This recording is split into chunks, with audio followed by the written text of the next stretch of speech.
Coming up this morning for you on Daybreak, out on the roads, checking out those conditions as you start your morning. And a proposed bill in Missouri would have parents choose which library books are appropriate for minors and jail librarians who don't follow the rules. We'll have those stories and a lot more coming your way this morning on Daybreak. It's a Friday, January 17th. I'm Lauren Barnes. And I'm Joe Morano. Busy weekend ahead for a lot of folks. You know, we said last weekend was a very good lounge sort of time, right? Are you envisioning another lounge weekend in your future? I'm traveling. I'm going out of town to see some family. So you're hoping for the best. Yeah, I'm hoping for some clear weather and things. But you know what? That's what Elisa Rapp is here for this morning. Not sure that's going to happen as I see a lot of winter weather advisories there, right? Yeah, your biggest issue flying out of Springfield today will probably be they need extra time to de-ice the planes. So have fun. My bad.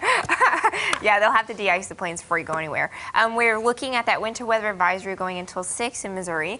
It goes until 10 a.m. in Arkansas, and that's because we're looking at a glaze of ice as we have through the day today, and then could get a little bit more than a glaze up to the north and east into the east, where temperatures might stay a little bit colder longer. So freezing rain really taking over satellite and radar this morning. All of those pinks that you see is the freezing rain, sleet. Getting a lot of ground reports on that in the Weather Service chat.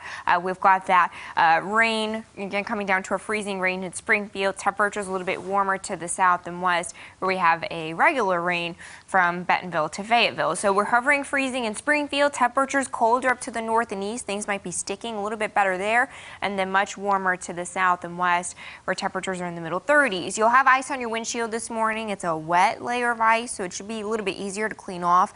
Some icing conditions possible through this morning, and then maybe getting better as we head through the afternoon, but roads will stay wet.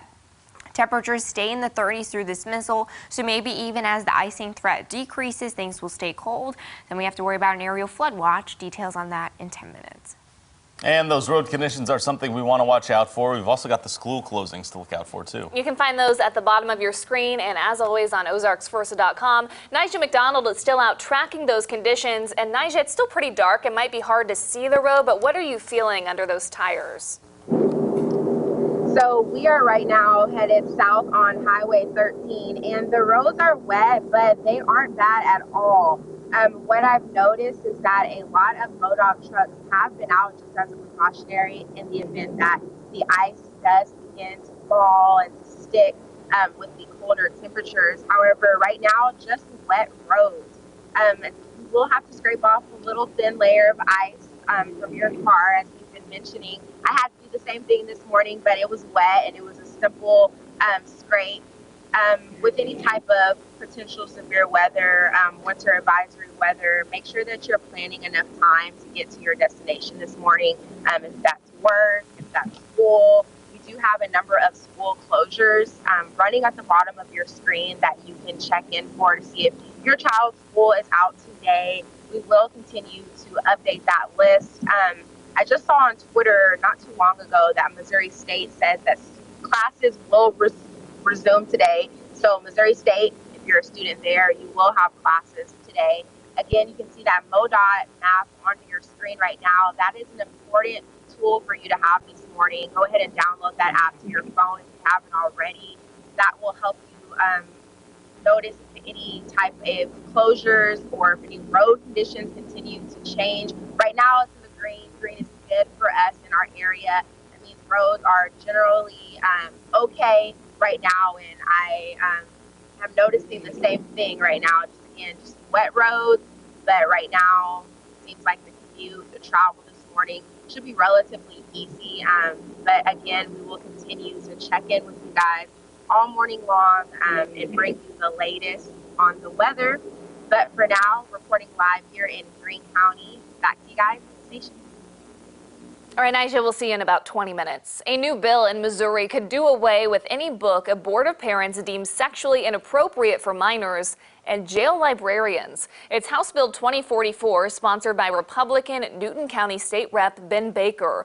The bill would have each library establish an elected board of parents to review material for its shelves and determine what's appropriate or not. If the bill becomes law and librarians don't follow the rules, they would face up to a year in jail or be fined up to $500. Here's what a local mom thinks about it. I'd like that, to decide if it can be here or not. Yeah, I'd like that. I already have to keep an eye on her phone and who she talks to and social media and stuff. So for that law to be here, it would help because I don't have to worry about her in the library. Because in the library, I want her to be safe. But the library says it already takes precautions when monitoring what's accessible to minors. Library District Executive Director Regina Greer-Cooper says they would rather leave the discretion up to individual families. Every family, in the world is different. I wouldn't dream of telling you what books that you and your children can use, and I don't want anybody telling me that. There's a lot of things out there in the world, to get access to, and we do our best to have quality things to be provided to the citizens of Greene County, no matter what their age is. We also tried reaching out to Representative Baker multiple times for this story, but he has not gotten back to us yet for comment. Putting crime into focus regionally for you now. 2 families are shaken up after seeing a man trying to break into their homes. Katie Guswell caught a thief breaking into her car and then going for her front door. She had a camera installed and saw this because it's happened in the past. But within the same hour, less than a mile from that home, the same thief had some luck at a different house. Someone would be so bold as to try to just open your front door at 4:45 in the morning. They're going house to house, car to car, in a general area or a street until they, I guess, fill up the bags that they bring with them. She believes that at some point this person will break into a home and someone may use their Second Amendment rights. It's just another warning there to keep your doors locked. Around the Ozarks, dozens of people in Ozark may soon lose their jobs. The Russell Stover store on Marlar Lane will close down in April. Its corporate department announced big nationwide consolidations to the company this week. Russell Stover is opening up new jobs at expansion facilities in other states. In total, 400 positions will be lost. An employee we spoke to says workers in Ozark have been encouraged to apply for those new spots, but not all of them want to leave Ozark. The Butler, Missouri Distribution Center will also close. On the Color 10 Live Drive all morning. Wet windshields, wet roads out there this morning, but temperatures are hovering freezing, so a lot of it is coming down as freezing rain and sleet. You want to be careful out there this morning, especially bridges, overpasses, and sidewalks. Details on the rest of the day coming up next. From Color 10 Ozarks First, Lauren Barnes, Joe Morano, and weather with meteorologist Elisa Raffa. This is Color 10 News Daybreak.